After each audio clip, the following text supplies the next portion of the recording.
Thank you for hearing my testimony. I live in the town of Morse, within 5 miles of the proposed mine site. I am extremely thankful that Ashland County has established zoning ordinances that will protect our communities from the adverse effects of this proposed mine. I would encourage Iron County to also protect its citizens by enacting a zoning ordinance similar to that of Ashland County.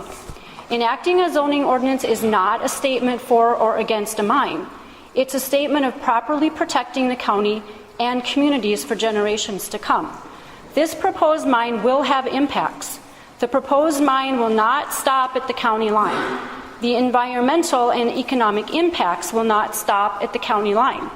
Many of you have friends and relatives that live in Ashland County. By enacting a zoning ordinance, one that includes the requirement of the mining company to enter into local agreements, we are protecting each other. We are the only ones that can do that now. The state has failed our local communities.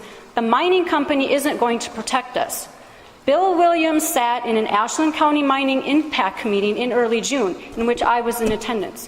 When asked by a committee member whether GTAC would be willing to enter into local agreements, Bill Williams said no, the new law doesn't require us to do that. And then he added, not unless we want something. It is now up to us to protect ourselves through local zoning ordinances. GTAC has tried to circumvent having to comply with these ordinances by quickly filing pre-application materials. First, we need to ask ourselves, why would they do this? And then we need to pass an ordinance to protect ourselves from that why. Thank you for your efforts to protect the citizens of Iron County, and good luck with your ordinance.